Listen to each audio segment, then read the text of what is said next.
Kwa niaba ya wale ambao tulifanyiwa ukandamizaji huu mkubwa, kwa majina naitwa Dr. Fred Chacha Hatari, miongoni mwa wale 6 tuliokamatwa mahakama ya Kisutu na baadaye tukatengwa katika makundi mawili, gari moja watatu na jingine watatu, lakini mimi katika lile kundi la watu watatu ndio wale ambao tulienda kutelekezwa Mkuranga.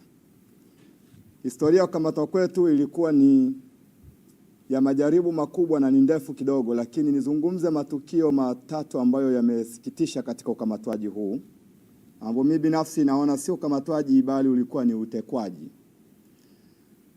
Tumekamatwa toka majira ya saa 4 na dakika takribani kama 48. Muda wote katika muda huo tumezungushwa Dar es Salaam na maeneo mengine ambayo tulikuwa hatuyafahamu, mpaka saa 1 kasoro dakika 16 tukajikuta tuko Mkuranga kwenye geti la kituo cha polisi. Lakini wakati tumekamatwa, mara tu baada ya kuwa tumegawanywa katika magari mawili, tulisikitika kuona tunafaulishwa kwenye magari ambayo yalikuwa sio ya polisi, lakini magari hayo yanaeskotiwa na magari ya polisi yenye ving'ora. Na nadhani na rekodi kadhaa hapa ambazo tulikuwa nazirekodi kwa wiziwizi juu ya ving'ora vile ambavyo tulikuwa tunaeskotiwa kwenye magari hayo. Maana yake hapo nikajifunza kwamba jeshi la polisi linafanya facilitation, lina facilitate watekaji, ama wao wakiwa ni sehemu ya hilo, na wanaeskoti misafara hiyo na wanazipita foleni kwa kueskoti magari hayo ambayo sio ya kiserikali, yanaweza yakawa yamewashikilia watu. Hilo tukio la kwanza linitusikitisha na kwa kweli ni very sadistic. Lakini tukio la pili, wakati tumekamatwa na jeshi la polisi, bado hatujafaulishwa kwenye hayo magari ambayo sio ya kiserikali. Askari wamefacilitate kutulaza kwenye magari, wanatulaza chini kwenye magari, wanatuzungushia maturubai mithili unavyozungushia gunia la mkaa. Tunasafirishwa kwa zaidi ya masaa 6 kwenye gari umelala, huku umezungushiwa maturubai bila kujali unaweza ukaingia kwenye suffocation ya hewa ukafa. Wao hawakujali juu ya hilo. Swala la upumueje na uoneje lilikuwa ni jitihada zako binafsi za usiri, na hata pale ulipoonekana dhahiri unaonesha kujiokoa dhidi ya suffocation, walikupiga ngumi kwenye kichwa kukwambia hauna mamlaka ya kunyanyua kichwa. Ilikuwa ni hali ngumu sana. Majira ya saa 9 tulijikuta tuko katika msitu ambao mimi binafsi na wenzangu hatukutambua msitu ule. Na katika kuhojiwa, kwa bahati nzuri sana, katika wale watatu tu ambao tulikuwa pia hatufahamiani, mmoja alikuwa ni mfanyabiashara kutoka Buguruni anaitwa Sambole Peter, na mwingine alikuwa ni kada wa Chama cha Mapinduzi, ni mkazi wa Mnazi Mmoja, na alionyesha mpaka kadi ya chama na kulia ukunga kuambia wamwachie kwa kuwa yeye sio Chadema. Lakini bado alisema samaki mmoja akioza huenda umeshawishiwa, wote mmeoza.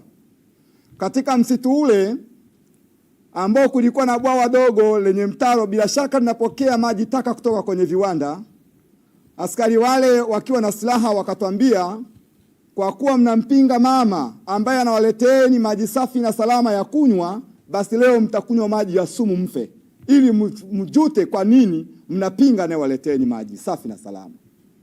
Tukaelezwa kutoka kwenye gari takriban kama mita 50 usawa na urefu katikati ya urefu wa uwanja wa mpira, tukaambiwa tutambaye kwa kutumia tumbo, twende tukayanywe yale maji ya sumu.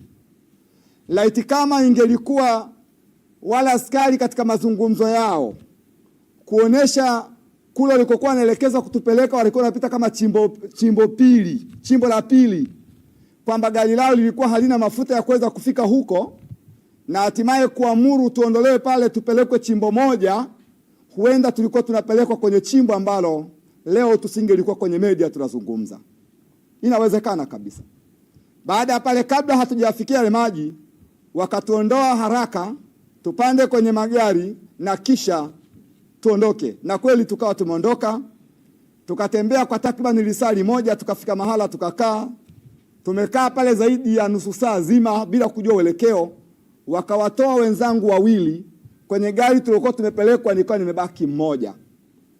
Baada ya ile gari, baada ya wale kuondoka, mimi nikapelekwa ambako pia nilikuwa sikujui. Kilichoniokoa pengine, baada ya kufika mahala nikaona kuna kelele nyingi za watu, nikafanya prukshani kuhoji kwa sauti kubwa, mnanipeleka wapi, angalau basi nipate kujulikana kwamba nimo ndani ya gari lile. Wakanikandamiza, lakini angalau bodaboda walikuwa pale wakapiga picha, wakarekodi. Ndio maana gari lile likala kona upande wa kushoto, likaacha barabara inaelekea, na hatimaye tukashika barabara ya vumbi.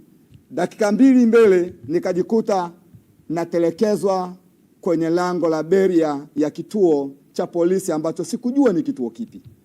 Baada ya kunitelekeza pale, waliniuliza swali moja tu, unapajua kwenu? Nikasema ndio. Ni wapi? Ni Dar es Salaam. Wakaniambia geuka nyuma, ukimbie utafute Dar es Salaam ilipo.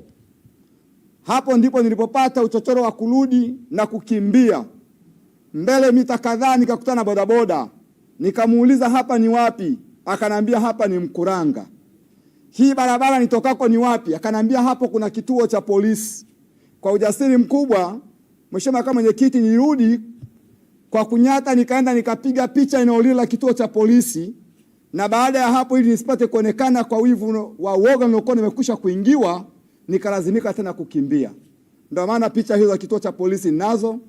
Rekodi ambazo walikuwa wanatusafirisha kwenye misafara ya ving'ora tuasindikizwa na polisi ninazo kadhaa. Nilizokuwa najirekodi nilishindwa kuzituma kwa sababu nilikuwa niko kwenye hatari ya ulinzi mkali wa kuzirusha zile clips. Kwa katika haya kiukweli, kwa niaba ya wananchi, lakini kwa niaba ya taifa langu, niseme tumehuzunika sana sana sana kuona kwamba nchi yetu badala ya kutulinda leo, hatuna imani na polisi, hatuna imani na mamlaka za usalama. Leo inatakiwa ukimwona polisi ukimbie. Hatuna imani kabisa na ulinzi wa taifa letu.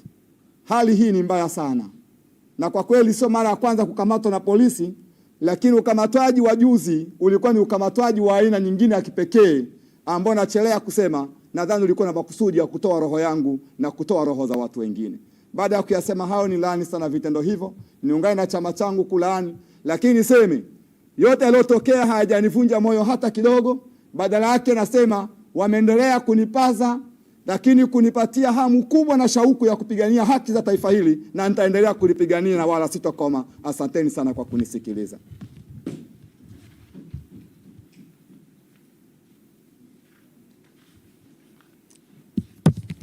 Ndugu waandishi wa habari, kwa majina naitwa Felix Festo Kinemi, ni katibu mwenezi wa Baraza la Vijana Chadema Taifa.